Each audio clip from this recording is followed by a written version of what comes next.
Good morning, and thanks for having me here to speak. I represent the Irish dairy industry, and I'm the gentleman that Minister Coveney referred to earlier on when he went on that trip to Africa with us. But I want to refute any suggestion whatsoever that we were the guys who got him in trouble for travelling on the government jet. That was completely his own doing, and we will not take the rap for that. This morning, what I'd like to do is just cover for you maybe 4 areas, a very brief overview of the Irish dairy industry, 1 slide, our role within that and the role that we're playing, the very critical role that innovation actually plays within our business, and increasingly so with every passing month. And as asked by Jackie, the 2 areas I'll touch on at the end and try to give an answer to as we see them is the opportunities for growth and where they might be coming, and what are the key challenges we see facing our industry on the back of those. And I don't know about the rest of you, but I'm actually quite afraid of Jackie, so I'm definitely going to stay within the 15 minutes. So 4% of EU milk supply comes out of this little island, about 2% of the global supply, and we have 18,000 farmers represented by 36 different co-ops. And I suppose the interesting statistic that not a lot of people would understand is 85% of everything we produce in this island is exported off the island. And it's a fairly fundamental statistic and shows how important it is for us to have markets like Great Britain and other markets like that where we have to find a home for high quality product. It is an industry undergoing fairly fundamental change, maybe once in a lifetime change, in that we have a unique opportunity coming up, which is the abolition of milk quotas on the 1st of April 2015. We have an industry that is gradually and in many instances very quickly mobilizing itself and getting an opportunity ready for the future. But we're very clear on one thing, that innovation will be critical on that journey. We have an opportunity to take all this extra product and market it around the world into commodities or into added value. And clearly a much better return for every Irish farmer will be if we can get it done through the innovation route. Our role in the industry, we are a cooperative. We're owned by the Irish Dairy Co-ops. Our core purpose in life is to build profitable routes to market for Irish dairy products. We're about €2 billion turnover with over 3,000 employees around the world working in all of our different subsidiaries. Our role is to procure and then to market and ideally add value to premium products, and at last count we're doing business in over 80 countries around the world. And really what our story is and what our brands tell the story to our consumers about is premium dairy products produced from a grass base with very low intensity of farming, which is very, very different to many of our international counterparts and competitors. And I hope you all enjoy and are customers of brands such as Kerrygold, Pilgrim's Choice in the UK, the second biggest cheese brand in Great Britain, and Dubliner, which again is growing exponentially around the world. So in preparing for a post-quota environment, which is literally a year and a half away, we have 5 core pillars that our business has put in place. Number 1 is those brands I referred to and growing those to a much higher level. Number 2 is on the M&A and on the route to market route. In the last 2 years, we have acquired 3 companies. In the next 2 years, we will have to acquire at least another 3 as we build those routes to market for a growing base. In market investment, in the last 24 months, we have put 20 guys and girls into markets around the world, from Russia to China to Africa to the Middle East. And I'm sure in the next 18 months we'll have to invest in another 20 that will build us with feet on the street, with customers and consumers around the world that don't even know us today. Capital investment, we're investing heavily in innovation on the one hand, but also in our facilities and in process technology and trying to create points of difference.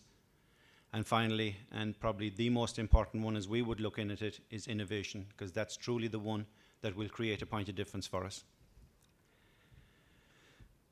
And as we went on that journey, and hopefully some of this might be interesting to the SMEs who might have less resource than some of the bigger corporates but still need to be innovative in what they do, is we had to change the culture, and we're going through a changing culture to build the internal innovation capability that we knew was necessary.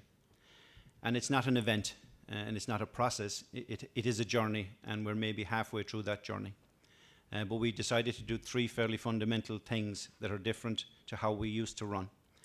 We've taken central ownership for the innovation agenda.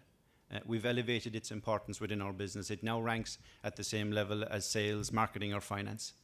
And that creates a different culture around the organization when they know that everybody from the top down is watching what's going on in this area. And it has given us tremendous business buy-in. We've created a central innovation team headed up by a very capable lady who is leading that out and working across all the different businesses, irrespective of product type or category. We've embedded a dedicated senior new product development resource in every one of those 14 subsidiaries that we operate around the world, and that individual sits on the senior executive team in that business. And in the centre, we see our role is to support it through the budget process, and we're creating a lot of funding for that, giving the right facility for knowledge sharing across the different businesses, but making sure that it's all done based on what the consumers are telling us, and feeding that consumer insight in through the centre and back out to the businesses. And I'll focus now on the UK market because it's of critical importance to us, and I know to some of my other counterpart speakers who have very large businesses within the UK. It's our largest market. It represents about 30% of our group revenue. So about 600 million euro of what we do ends up is done in Great Britain. We've 5 subsidiaries, and about 100,000 tonnes every year of cheese and butter are going into that market.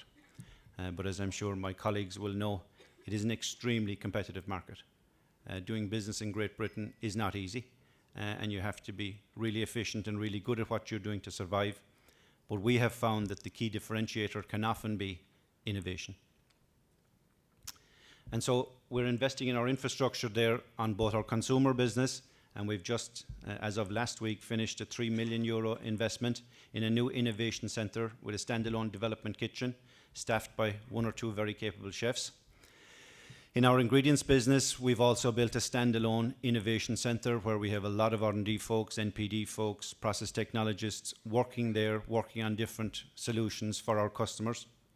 And we have also are in the process of finalising a centre of excellence for grating around packaging, around processing, around all different types of formulation, because that's a large growth part of the business. But at its heart, innovation is commercially focused, and it's focused on what the consumer is telling us they're looking for, not today, but for tomorrow. And functional dairy solutions, as you probably know and heard from some other speakers, are a big part, whether it be product enhancement, flavour, consistency, or indeed functionality, and indeed nutrition. They're all going to be key reasons to differentiate what you do versus your competition. And one very interesting one, there is a hope for academia and research and industry to work together. We have been able to prove that working very closely with our colleagues in Teagasc.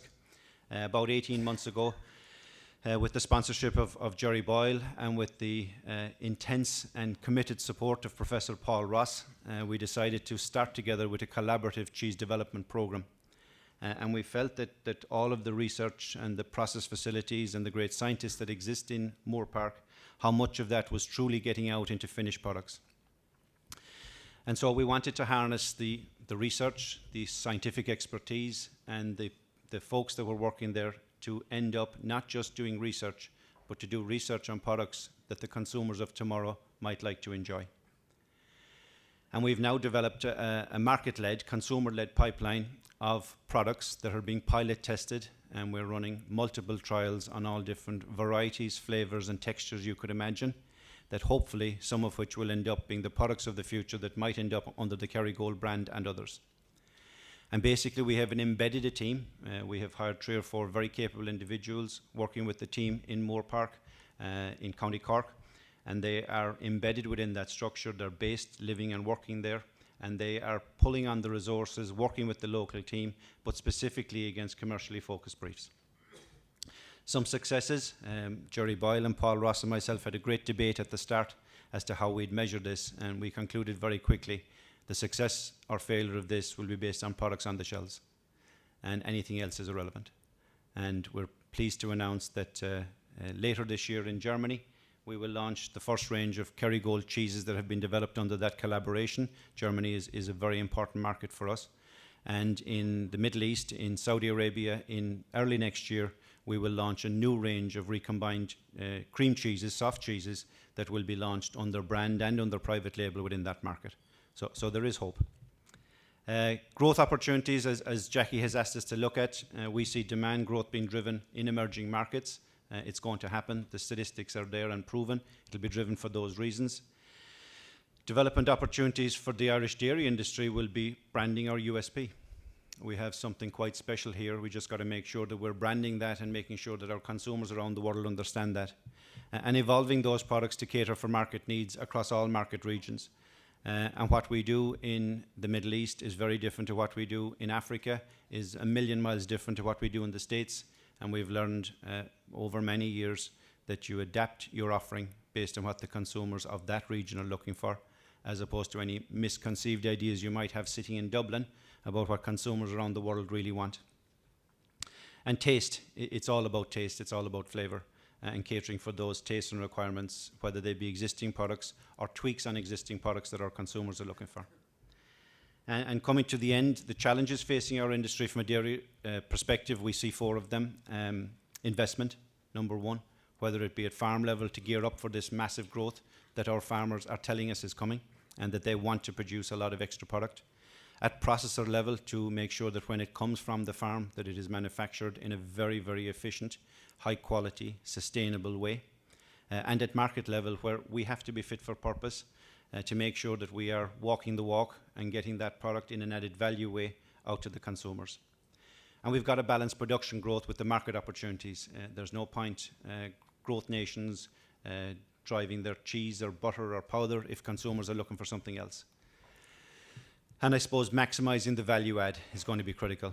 The other area that's become a real issue for us all to manage, some say it's an opportunity, some say it's an issue, is market volatility. And I think that's fairly relevant on the beef side as much as it is on the dairy side, frankly. And we have seen in the past 12 months peaks and troughs in dairy pricing in a 12-month period that our predecessors were not seeing in a 12-year period. And it's often driven by weather shocks. And I suppose to finish up on this one is Ireland does need a national, independently audited sustainability and quality assurance scheme. And I know Bord Bia are doing some great work in trying to get that up and running and get it launched nationally. And we're very supportive of that initiative. We think it's critical for us to be able to walk the walk and measure all the good things we do and to be able to stand over them. And so, final slide, in summary, we think we have a unique opportunity coming up. There's a lot of us are very, very excited about it. And we think it's going to create an opportunity. And our great trading partner in Great Britain, we hope we will be able to work closely with them on that. But let's be clear that if we don't do that through innovation and value add, we will fail. And we're very clear on that. We will be focused on commercial metrics, and it will be market-led. And we must, and we're trying very hard to harness the scientific and technological advances that are happening around and about us. And we don't think we need to do all of that ourselves. We recognise that by resourcing up and by having great people in place, we can do a lot of it. But we also recognise that there are great institutions out there that have this knowledge, and we just need to work with them. And that's how we expect to be judged and want to be judged, is developing added value solutions through innovation that will point a difference both to our consumers and to our customers. Thank you very much.